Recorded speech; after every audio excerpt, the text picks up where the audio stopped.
Welcome to episode 69 of the Twig Snapper Podcast. Today I'm joined by Addie Carr from the RIT women's hockey team. How are you doing today?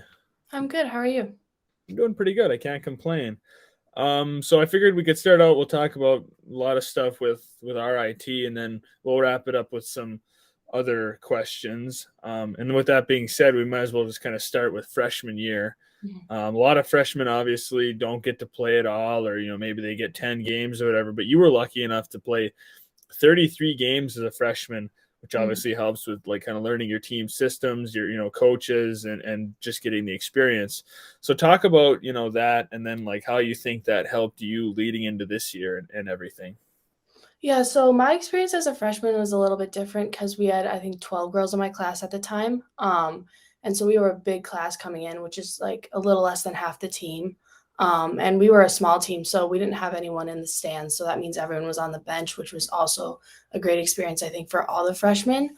And of course, you don't always get thrown in like you have to work your way up to the top line. Yeah. Kind of that's where I started. But to even be on the bench as a freshman for every single game was amazing. It was a great experience. I got to learn from, the upperclassmen that we had. And like you said, the experience that I got as a freshman, I mean, it was a little bit intimidating, because you're kind of just thrown right in there where, first game, you have to know all the systems and run them well, playing with girls that have played with them last year there were some fifth years. But yeah, it's just taught me a lot, and it gave me the experience I really needed. And I think like coming into this year, it made me more confident because, I worked my way up last year to have like a good spot on the team. And coming into this season, I felt more confident because I had all those games played and I knew exactly what I was doing. So yeah, I think it just gave me a lot of confidence for this season. And I wasn't worried about, where I was. I knew that if I just played how I played last year, then it would be a good season. Yeah. So you said you didn't have anyone in the stands, so you guys didn't have anyone that redshirted or anything? No, yeah. So everyone was just on the bench, which was cool. It was a small team, but this year is different. But then again, that's another like factor of motivation for us as a team. Right. Yeah. No, that's almost, in some ways that's a good thing to not have any red shirts, because then everyone's playing, and the next year everyone's got that experience, and you've all been playing together except for the incoming faces. This year you scored your first college goal against St. Lawrence, and it also came in a win, which is good. So when you look back, you can remember a happy night. But take us through that, how it happened and everything. Yeah, that was an awesome game. So it was kind of just a game thrown on a Tuesday night. And usually you don't play in the middle of the week, but it was a home game. And we were playing St. Lawrence, which is a great team. They have some great players on there. And, going into those games, you're always nervous because you know that these players are insane. And it was a big game. But yeah, it was an awesome game. We were close with them the entire game. And then, in the third period, in the last 5 minutes, I think I just drew a blank. I don't even know. I somehow moved around forward and scored the goal, and it was just awesome. And we held them for the rest of the game to win the game. And that was kind of a big win for us, because our record wasn't doing that good this year. But, I think that game really helped us turn around for the rest of the season because the following week we ended up beating Syracuse too. So, it was awesome. I think it was a great push for the team. And it was just a great feeling because it was a game-winning goal, first goal. I made a joke to my teammates that I might as well retire now after that game. It's just awesome. But yeah. Yeah. So you didn't have any points last year. Like going into this year, was that something that was really on your mind, or it didn't really bother you, or how were you like looking at that? Yeah, so of course it's gonna be on my mind just a little, but I know my teammates are always like, "Hey, like you're still making plays. Points aren't always a thing." Right. But yeah, I think it was a big factor of motivation for this year, and I got more points this year, so that's improvement, and that's all that matters. I got my first goal. So, next year we're just on the up, hopefully get a couple more goals, a couple more assists, get better every single year. Yeah, that's one thing I noticed looking at your stats. Like you took 9 shots as a freshman, you took 20 this year. Like you had the points and just improvement all around. But like you said, the points aren't the only thing that matters for like, especially you playing defense. Blocking shots and different stuff like that doesn't necessarily get thrown out there when people talk about stats are obviously huge parts of the game. Yeah. So you mentioned your record, obviously not being the greatest. I mean, if anyone looked at it, they'd probably say like, "Oh, that team's horrible." But you gotta like, for me, I think your record really doesn't do you guys a justice. Mhm. You were 4-26-2, but 7 of those losses were 1 goal, and then 3 of them were 2 goals. So I mean, there's 10 games right there that you guys were in it. Was it frustrating to have so many close games where you could like taste it and you just couldn't finish it? Yeah, so like you said, our record, if someone looks at it, they're gonna be like, "Oh, like they're not a very good team." But I don't think it really like shows how much we improved this year. Like you said, we Yeah, had so many close games, and it is a big frustration. And I think that's something that my team struggled with because, like at the beginning of the year, we were having so many close games, and I think we just never pulled out a win. And I think that kind of like took a big like dent in like our team's confidence, and that's kind of what we were working on. And just like and like our team always says, we're never going to be the most skilled team. We're just going to be the most hardworking team. Like no matter what, at the end of yeah. the game, as long as we're the hardest working team on the ice, then that's a win for us. So yeah, I think it was a little bit frustrating. We had some games like I think we tied Penn State this year, which was an insane game. Taking them to overtime and holding them then too, and then them going to win our league was a great game, and that's not really shown on the record. It kind of just looks like a tie. And we're like, well, that was a ranked team this year and we tied them. So that was pretty impressive for us. Um, but yeah, of course it's frustrating. And I think that's just a big thing that, we're focusing on is just staying consistent throughout the games, and not letting the other team scores, not letting it get down on us. Yeah, that Penn State game is a good one to mention because, like you said, they were so good. I mean, they had some of the top scoring and like ability players in the league, and then obviously Josie's one of the best goaltenders in the Mhm. league. So for you guys to stick with them, that's a huge game for you guys. No matter what anyone thinks when they look at your roster, that's a good confidence builder for your team. And when you're having a year like that, I think almost the mental side of it's the worst part because Mhm. you're that close, and then it's easy, like you said, to lose confidence.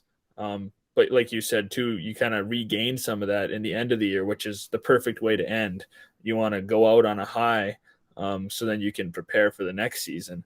Um, you guys also had a super young team. I was looking at your roster. I think you only had 2 seniors, 1 grad, 6 juniors, 11 sophomores, and 5 first years. So it's like a 9-16 upper versus lower classmen, and which is obviously really hard, but it also bodes well for the future. Mhm. Same thing for because your class is the big class, so you guys are getting the experience. So do you have any personal and like team goals for the next season, like knowing where you guys were, how close you were, and the fact that now you're going to have 11 juniors, so the team's getting older? Yeah, so like a personal goal for me is kind of also what the team is like. I think my mental game is probably one of the biggest struggles I have. Like, yeah, I have to work on like my basic skills, just like all that stuff. But I think mentally, if I'm like not checked in, or if I get down on my confidence, I think that just messes with my entire game. Like if I have a bad shift, especially my freshman year, I struggled with it the most was like, make a bad play, get off the ice, and that will affect me for the rest of the game. So I think that's something that I really am going to work on next year, just mentally being ready for games, staying up even if I make a mistake. And like I said, that's kind of with the team too. It's just the consistency and confidence that we're gaining and we're starting right now. I mean, in spring, that's what we're working on. We have like, we talk about mentality all the time and kind of we push ourselves to the best of the ability we can. Because if we're able to do that, have the confidence, then we'll come out with more wins next year and not be afraid to play like, these big name teams. Right. Yeah. You guys know what you can do. And, like you said, you don't want to be afraid to play the big name teams because, I mean, it's hockey. Anything can happen any night. Teams can get knocked off, upsets. So you said you guys are working on like your mentality. Do you guys do mental training? I know a lot of teams like, once a week they'll have, their practice and then they'll do an hour of like mental training or different things. Yeah, so mental training is a huge thing for my team. My coach, we have our coach Jason. He's our mental guy, and he's with us all the time. He like traveled with us a couple weekends, and he actually like he doesn't know how to skate that well, but he comes on the ice during practices sometimes and is literally just like in lines for drills with us, talking to us, asking us how we're doing, like what we're focusing on this practice, like how we're feeling. So I think that's really special for our team because, Jason, like the fact that he's doesn't know how to skate that well, but he still puts on skates, gets on the ice. Like we're pretty much in mental training while we're also doing practice, which is awesome. And then we also do this thing called neuro tracker, which is like just strengthening of the mind that we do like 30 minutes a week during spring right now, which is a new thing, but it's actually really awesome. But yeah, it's a huge thing for our team. And I think it is like helping us get better and better. Right, yeah, it's this side of the game now that's getting bigger and bigger. The focus on mental training and mental health and everything, because it's so important. You can't compete at the highest level if you're not in the right mindset. Um, you touched on spring training. What do you guys focus on mostly in spring training? I noticed on the Instagram it said you guys had your first week at the end of March. Is that more like dry land training stuff? Yeah, so it's mostly off ice. It's a lot of lifting, and we have we test out. So we have a lot of tests that we do. But like I'd say our biggest one is like a 5 mile on the assault bike. So that's like probably the most grueling one we have, which is like a very hard thing to do because we have to do it under a certain time. But like the conditioning we do for it, like if we're with the team, it makes it so much better. Like going into it, everyone's like dreading it, but then once you're able to accomplish the training that we're doing to lead up to test out, it feels good once you've done it and with all your teammates by your side. But yeah, we just work out 5 times a week. It's lifts, and then we have conditioning one day, and then we end off with like a finisher, which is conditioning too. And then we always had like 30 minutes of ice time, which is usually just like shooting. But they're taking out the ice this week, so we just did a fun like 3v3 this week, which was awesome. It sucks that the ice is coming out, but now we can focus more on just lifting weights, and also just like I said, mental training is what we're going to work on for the rest. I think we have 3 weeks left after this one. So yeah. Yeah, coming down to the end here, I know all the teams that aren't in season are doing their spring trainings, but it's crazy to think that it's almost summer and that's all going to be over. And then we'll be preparing for, fall season. Most hockey teams have preseason games in October, which is just crazy to think about. So you guys have really nice facilities. I was looking through all your facilities on your website. Obviously the rink is really nice, and your locker room.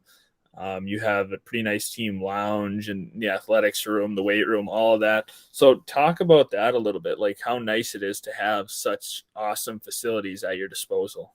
Yeah, no, the Gene Palasini Center is probably one of the greatest rinks I've ever played at. And of course, I'm biased, but I think it's one of the greatest in like D1 hockey. I mean, it's not like a huge arena like, Penn State or something, but like I think it has like the perfect amount of seats. It never feels empty. You can fill it up so easily. Like the energy in the rink is insane. The ice is awesome. Our locker rooms are again awesome. And our workout room is really nice because it's just us and the men's hockey team that share it. So, we don't have other athletics, so we can pretty much access it whenever we want. And so, yeah, the facility is amazing, and I couldn't have asked for a better one. And it's funny because the old rink that they used to play in is now like the library, but they still have all the boards up. It's just the library is in the middle where the ice is supposed to be. But yeah, no, it's awesome. I couldn't ask for a better place to play. Yeah, and you guys you're supposed to have pretty good fans at RIT. Or is it the RIT Corner Crew? Is that what it's called? Yeah, oh, our corner crews. Yeah, we have the best fans out there. I mean, I can't express it enough. We have the corner crew who comes to all of our games, and then we also have the pep band who comes to all our games too. And you have other schools that have like their crews coming, but like nothing's like the corner crew. They're insane, and they're just awesome, and they're great people, and they support us more than anyone. Yeah, I'm so grateful for them. Yeah, I'm sure you somebody would try to argue with you that the Children of Yost or somebody at Tech would probably argue Mitch's Misfits or one of these other groups is Yeah. better, but it's hard to go against your hometown fans, especially when they're the ones supporting you. Yeah. So we'll talk about just kind of a few questions here to wrap it up, just kind of so people can, I don't know, get to know your personality in a sense. So if you could sit on a bench with any athlete ever and like talk to them for an hour, pick their brain, who would you want to sit with? This was like a hard question for me, but Just I was thinking about Patrick Kane recently since I'm from Chicago and I'm a Blackhawks fan, and he just got traded, which is okay, a little bit heartbreaking, but I grew up watching him and win Yeah. like the Stanley Cups with the Blackhawks, and he was just a huge role model for me growing up. So I think it'd be awesome just to sit down and talk to him. And pick his brain about like hockey and even I know he's from like Buffalo, so close to where I am right now. So just like everything about that. I think he's one of the greatest to play, and yeah, I think it'd be so cool to talk to him. Yeah, that'd be a good one. Well, he's definitely um, one of the greats all time, but then arguably the best American ever. Yeah, Obviously, people have different debates on that one, but he's definitely like top three American. It just depends on some people value other people, and it's all opinion. But yeah. he's definitely one of the best, so Mhm. that'd be a good one. What's the favorite trip you like ever have taken in your life? So I actually went to Italy, but I went for hockey. So I played for a team called West Coast Lex, and it was just a bunch of girls from around. It was like the Midwest, though, so it wasn't really West Coast, but from the Midwest. We all tried out for this team, and we got the opportunity to go to Italy. And I also went to Sweden and Finland with this team as well. But now that I was in eighth grade, I think it was. But it Wow. was like, and I think I took it for granted. I was like, oh, I'm just going to Yeah. Italy hockey, but like now that I think about it, I'm like, that's actually like insane that I got that opportunity. And some of the girls I played with are some of the best D1 players right now. Like, and like I'm just honored to even have the opportunity to play with them. And I think at the time I didn't truly realize how good they were, but now I'm like kind of get to be like, yeah, I played with her when I was younger. I went to Italy with her and I got to play with against like a bunch of other teams from countries. So that was probably it was a great trip and just a great experience as well. And it also happened to have hockey involved. So Yeah. Sometimes you wish you could go back and like tell your younger self to soak in the moments more, like when you have opportunities like that. I know for me in high school, we had a travel club and we went to England, Ireland, and Wales. And I wish like I would have taken that in more looking yeah, back because you never know if you're going to ever get an opportunity to do some of those things again. But yeah, it's hard to explain that to a middle schooler or a high schooler. yeah. So, what's your favorite ice cream flavor?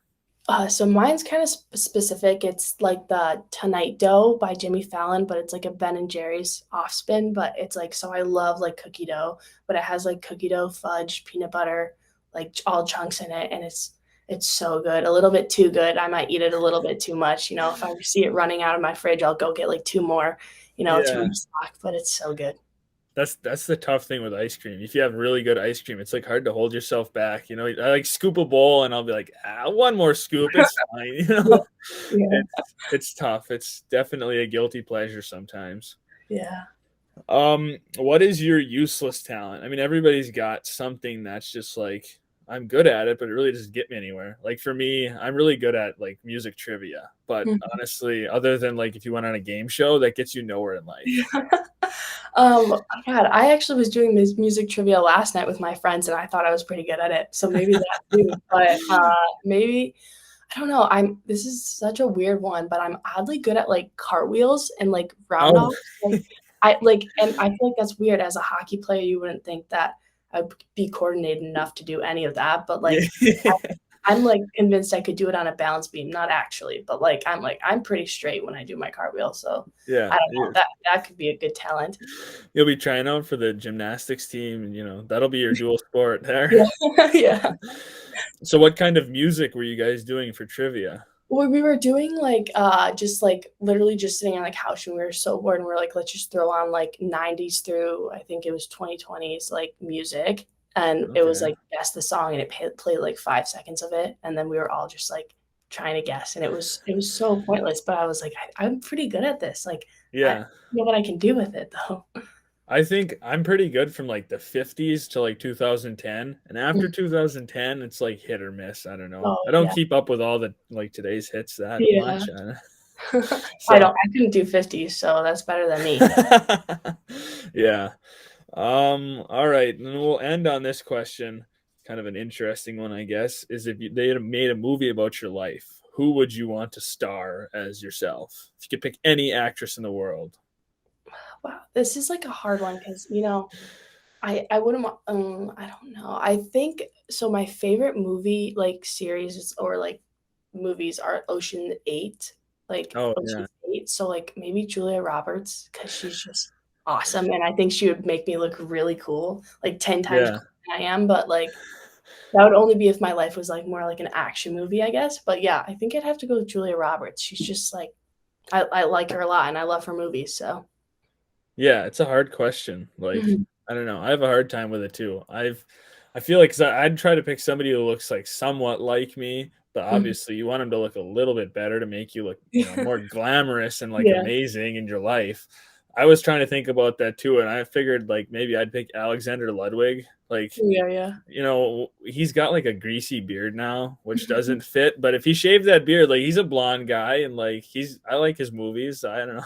Well, it'd be hard for me. I would have to find a ginger with, like, curly hair, and I mean, when I was thinking about it, I was like, "I don't think there's any very famous actress that has red curly hair," so, like, maybe it would have to be someone not redheaded. Yeah, I can't even think of an actress that's a ginger with curly hair. I Yeah, suppose for a movie though, like maybe Julie Roberts would dye her hair if it was a yeah, big blockbuster movie. Like exactly. Yeah, that's what I would expect too, so the question is though, can she skate or are they gonna have to get a stunt double for all that? that's what I was thinking. I mean, it's Julia Roberts. I'm guessing she can do anything, but hopefully skate to make it look better. Right, yeah, right. If you have to throw in stunt doubles, then it just doesn't match up right. Like in Miracle, all of those people were pretty much they could skate. But Yeah. then, like if you watch, I've seen different podcasts like take apart the Mighty Ducks, and you Mhm. could tell that they had to like splice screens together. They showed one breakaway, and you see the actor and he's right-handed, and then they show the stunt double and he's left-handed, and then it switches back to a guy who's right-handed. So like in the time of the breakaway, the guy became ambidextrous. He was switching sticks like the whole. So you wouldn't want that to ruin your movie. No, exactly, yeah. You just want Julia Roberts going in for the breakaway. Yeah. All right. Well, I think that's a good place to wrap it up. So thanks for joining me on this episode of the podcast. Thank you for having me.